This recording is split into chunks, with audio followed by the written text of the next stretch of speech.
We've all been taught to look at narcissists as cold, calculating, and immune to guilt. And yes, they are experts at wearing masks.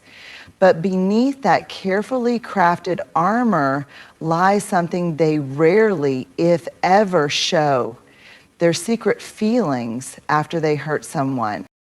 Let me be clear, this is not an invitation to feel sorry for them. It's an invitation to understand, not for their sake, but for yours. Understanding helps you release, not return. It helps you detach, not dive back in. And most importantly, it helps you not take their damage personally. Narcissists are master illusionists. They craft their personas like armor, polished, impenetrable, and calculated to evoke admiration, fear, or obedience. Everything they present to the world is designed to protect a fragile inner world they've spent a lifetime hiding.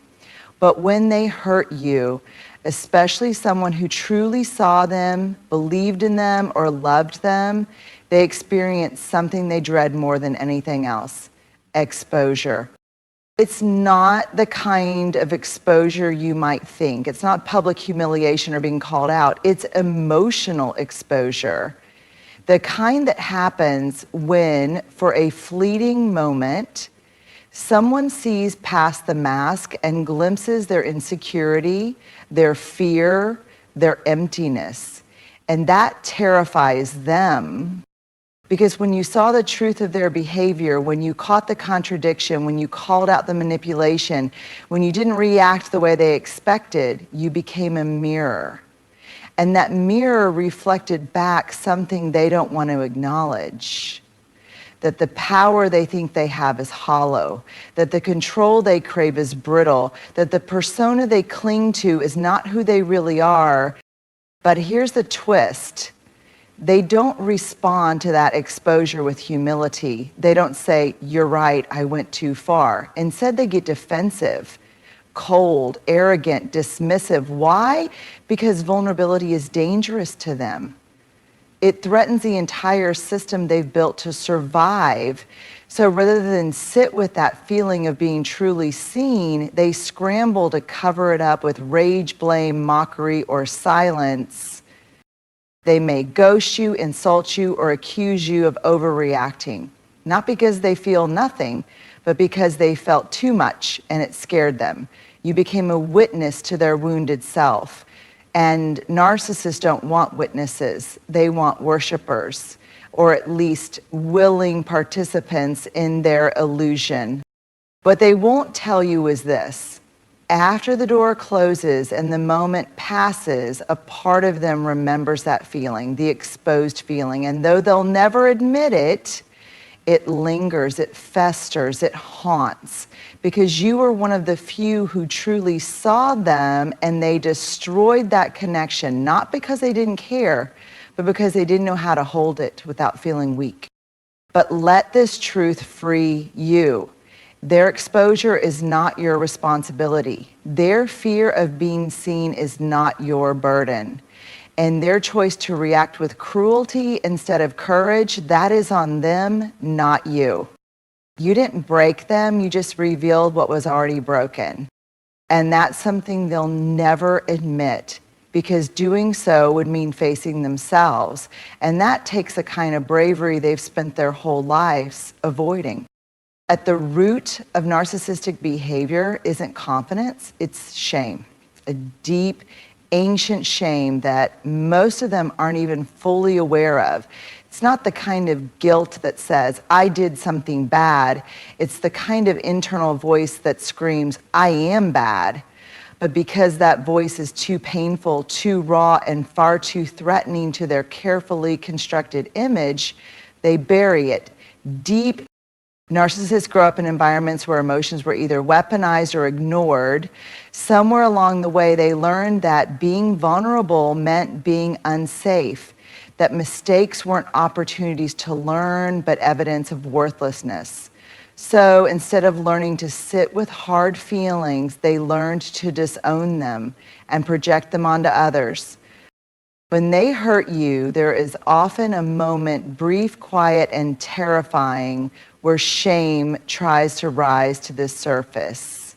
It might come after they scream, ghost, cheat, lie, or twist your words into knots. It might flicker right after they say something they can't take back. For just a heartbeat, something inside them whispers, that wasn't right. That wasn't love. That wasn't strength.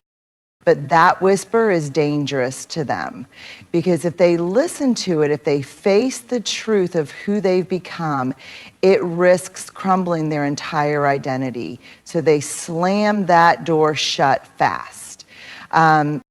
Instead of acknowledging shame, they attack, they rationalize, they turn it back on you. You're too sensitive. You made me do it. This is your fault. They project their shame outward because to feel it inward would be too overwhelming. They've never developed the tools to hold themselves accountable with compassion, to admit wrongdoing without falling apart, to say, I hurt you, and that's not okay. So they offload their shame onto others. And if you're someone who loved them, someone who held space for their truth, you're the perfect container for their self-disgust. They don't consciously choose to be cruel. They react from a place of terror, terror of being seen as defective, terror of being unworthy, terror of being left. And yet, what they fear most, they create. But here's what you need to remember. Their shame is not yours to heal. You can't love someone's shame into wholeness if they refuse to acknowledge it. You can't carry their wounds and your own. And you can't twist yourself into emotional origami trying to prove to them that they're worthy of love, especially when they don't believe it themselves. So yes, narcissists feel shame, but they don't understand it. They don't know how to sit with it. And until they do, they will continue to hurt others as a way of escaping themselves. That doesn't make what they did okay. But it does make one thing clear. You were never the cause of their cruelty. You were just the mirror they couldn't face. Control is everything to a narcissist. It's not just about leading a conversation or winning an argument. It's about controlling how you see them, how others perceive them, how the narrative unfolds, and even how you see yourself. Control is their safety blanket. Without it, they feel exposed, powerless, and terrifyingly unanchored. So when they hurt you, whether through manipulation, gaslighting, devaluation, or abandonment, it's not always about inflicting pain. It's often about asserting control. To them, your pain is proof that they still have power over your reality. And when you react, when you beg, cry, explain, or try to make them understand, it reassures them. It says, you still orbit around me. But the moment you stop, the moment you go quiet, reclaim your boundaries, choose dignity over explanation, or leave the dynamic altogether, that's when panic sets in. It's not always dramatic or visible. Sometimes it's subtle, like a sudden text after weeks of silence, or a casual just checking in message out of nowhere. Sometimes it's rage masked as concern, or sweet words laced with guilt tripping. And other times it's a full-blown smear campaign to dismantle your credibility, because if they can't control you anymore, they'll try to control how others see you. Why?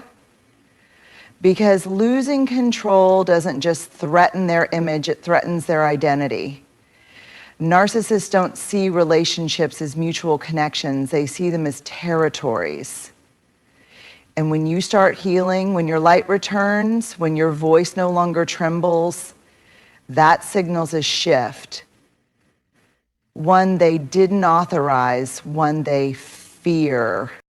It's not that they're mourning you, they're mourning the loss of dominance over your mind and heart. The panic they feel is less about missing your presence and more about missing the feeling of control your emotional dependence gave them. and they'll do almost anything to regain it, not because they love you, but because they hate losing. What they rarely understand is this: control is not connection. Real love is not about power. It's about presence, trust, and mutual respect. But they don't operate in that world. They operate in survival. And control, for them, feels like safety, even if it's toxic to everyone around them. So when you stand up, speak clearly, or walk away in silence, they feel panic. But that panic is not your responsibility. That panic is the consequence of the walls they built to keep love out and control in. And while they spiral in fear, you are learning to stand no longer a puppet on their emotional strings, but a person grounded in your own worth. Let them panic. You're reclaiming peace. It might sound surprising, even impossible, that someone who constantly criticizes your sensitivity, mocks your vulnerability, or labels your empathy as weakness secretly envies it. But they do, deeply. Narcissists are not emotionally strong people. They are emotionally armored. There's a difference. They have built walls, not resilience. What looks like confidence is often just avoidance. What feels like boldness is often fear dressed up in control. And what comes across as strength is usually just disconnection from themselves and from others. So when you show up with open-hearted honesty, when you cry without shame, speak your truth gently, or stay soft even after being hurt, they don't know what to do with that. On the surface, they may scoff or roll their eyes. They may tell you you're too emotional or that you overthink everything. But inside, there's discomfort because you have access to something they don't, the courage to feel. You see, emotional strength isn't loud, it's not dominating, it doesn't demand to win. Emotional strength is being able to sit with hard feelings without running from them. It's being able to stay kind without becoming a doormat. It's knowing how to forgive without forgetting who you are. It's the quiet confidence that says, I can love deeply and still choose myself. That kind of strength, it terrifies them.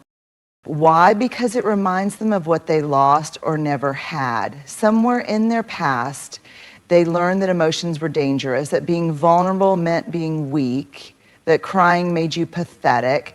So they hardened, they adapted, they survived, but they never truly learned how to connect. And then they met you, someone who could feel, express, communicate, and stay whole, someone who didn't need to dominate to feel secure, someone who didn't need to hurt to feel seen. And rather than be inspired, they felt threatened, because if your way of being is healthy, theirs must be broken.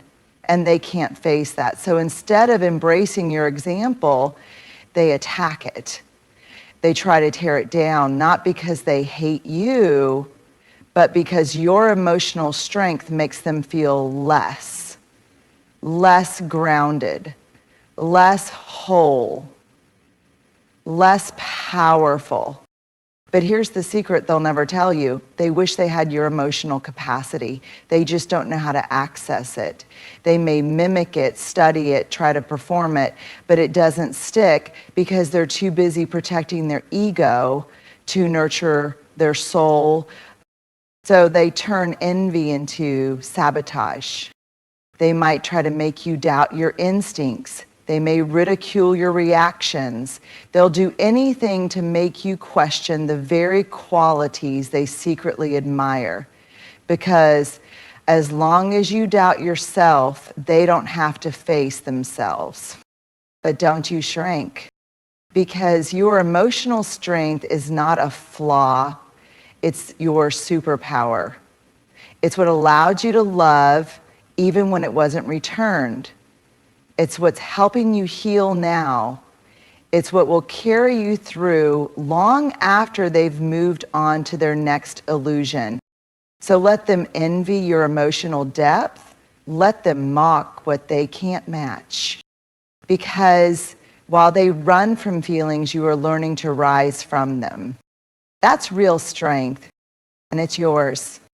When a narcissist hurts you, when they insult, manipulate, discard, or betray you, it might look like they walk away unbothered, unapologetic, almost smug. It can feel like your heartbreak doesn't even register with them, like they're somehow immune to remorse or regret. But here's what's happening beneath that cool exterior. They do feel something. It just comes in waves, and it's not what you might expect. The first feeling they experience after hurting you is relief, a kind of emotional exhale.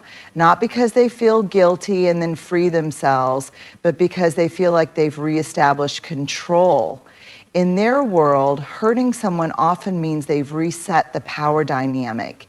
If you are getting too close, asking too many questions, seeing too much of who they really are, they strike. Not because they're in control, but because they're spiraling inside and don't know how to express it. And in their mind, that moment of cruelty feels like a win. But that relief, it never lasts. Because shortly after comes the one feeling they spend their lives trying to avoid: emptiness. That quiet echo inside where connection should be. That hollowness that no ego boost, attention, or control can truly fill. It creeps in when they're alone, when the phone doesn't ring, when your voice is no longer there to affirm them, forgive them, or remind them of who they could have been if they had only chosen love instead of fear. And that emptiness is unbearable because narcissists don't have a stable inner sense of self to return to when things fall apart. They rely on other people's attention, emotions, and reactions to feel real. So once they push you away, especially if you were genuine, loving, and emotionally present, their world feels eerily quiet. And in that silence, they meet the truth. They are alone. Not because people abandon them, but because they sabotage connection before it can ground them. They may not consciously connect the dots. They may not say to themselves, I hurt someone who truly cared for me, and now I feel empty.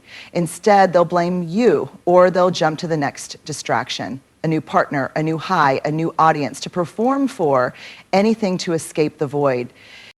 But the more they do this, the deeper the emptiness becomes, because deep down they know that no amount of control or conquest can replace genuine intimacy. No amount of flattery can substitute for real connection, and no one else's pain can fix their own. So while they might laugh, mock, or pretend they've moved on, they are haunted by the growing void inside. And the cruel irony is this: they're often most empty after hurting the person who made them feel most alive. But they can't admit that, because admitting it would mean facing their own emotional bankruptcy. And that would require vulnerability, a language they never learned or long ago forgot.